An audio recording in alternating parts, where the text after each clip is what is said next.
ಇದೀಗಲೇ ಕಳೆದ 2 ದಿವಸಗಳಿಂದ ನಡೆದಂತಹ ಒಂದು ಘಟನೆ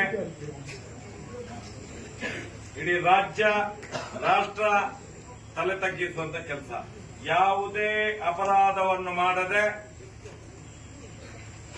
ಕೆಲವು ಷಡ್ಯಂತ್ರ, ಕೆಲವು ಪಿತೂರಿಗಳಿಂದ ನಮ್ಮನ್ನು 2 ದಿವಸ ಜೈಲಿನಲ್ಲಿಡಲಾಯಿತು.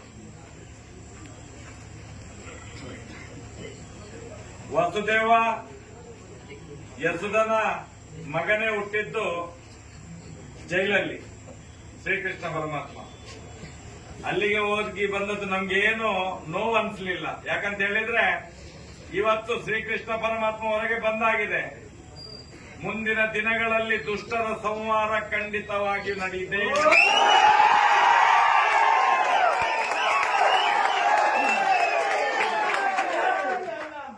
ನಾವು ಇಷ್ಟ ತನಕ ಯಾವುದೇ ಸಮಾಜದ ವಿರೋಧಿ, ಯಾವುದೇ ವ್ಯಕ್ತಿಗಳ ವಿರೋಧ, ಯಾವುದೇ ಧರ್ಮದ ವಿರೋಧ ನಾವು ಮಾತಾಡಿದವರಲ್ಲ.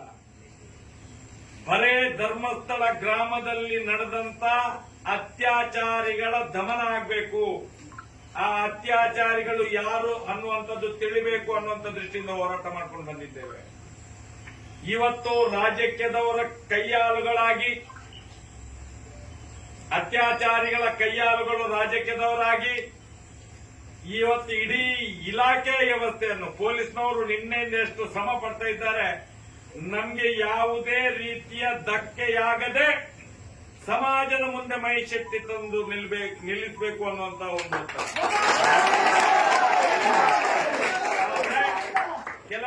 ಕೆಲವು ರಾಜಕೀಯ ವ್ಯಕ್ತಿಗಳ ಪಿತೂರಿಯಿಂದ ಆದಂತ ಒಂದು ದಿನದ ನೌಟಂಕಿ ಬಂಧನದ ಯಾತ್ರೆ ಇಲ್ಲಿಗೆ ಮುಕ್ತಾಯವಾಗಿದೆ.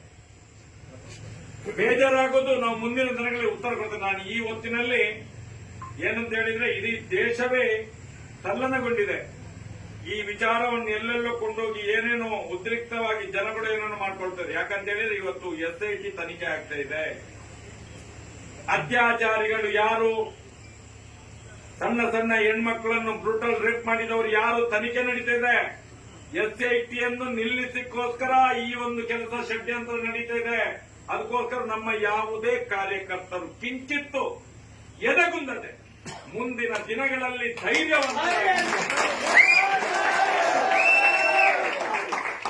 ಧರ್ಮಸ್ಥಳದಲ್ಲಿ ಅಣ್ಣಪ್ಪನ ಮಂಜುನಾಥನ ಸತ್ಯ ಇದೆ.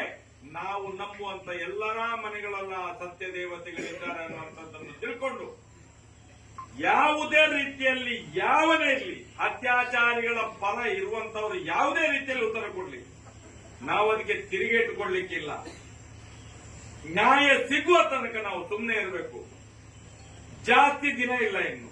ಆದಷ್ಟು ಬೇಗ ಧರ್ಮಸ್ಥಳದಲ್ಲಿ ಆದಂತ ಅತ್ಯಾಚಾರ, ಕೊಲೆ ಪ್ರಕರಣಗಳಿಗೆ ಮುಂದಿನ ದಿನದಲ್ಲಿ ಒಳ್ಳೆಯ ರೀತಿಯ ತೀರ್ಮಾನ ಬಂದೇ ಬರ್ತದೆ ಅನ್ನುವಂತ ಆತ್ಮವಿಶ್ವಾಸ ನಮ್ಗೆಲ್ಲರಿಗೂ ಇರಬೇಕು.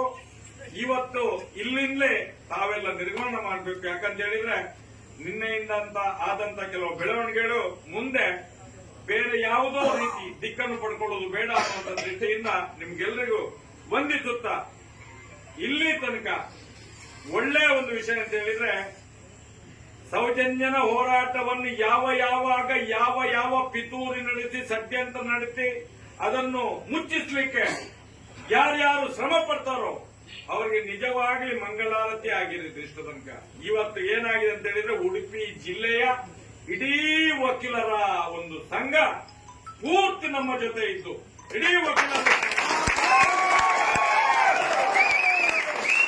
ನೂರಾರು ವಕೀಲರು ಒಗ್ಗಟ್ಟಾಗಿ ನಮ್ಮನ್ನು ರಕ್ಷಣೆ ಮಾಡಿ ನಮ್ಮ ಮನೆಗೆ ಬಿಟ್ಟು ಕಳಿಸಿದ್ದಾರೆ. ಆ ಎಲ್ಲ ವಕೀಲರ ತಂಡಕ್ಕೆ, ಆ ಸತ್ಯವಂತ, ನ್ಯಾಯವಂತ, ಧರ್ಮವಂತ ವಕೀಲರ ತಂಡಕ್ಕೆ ನಾನು ದೀರ್ಘದಂಡ ನಮಸ್ಕಾರ ಮಾಡಿ ನನ್ನ ಒಂದು ಅಭಿನಂದನೆ ಮಾಡ್ತೀನಿ.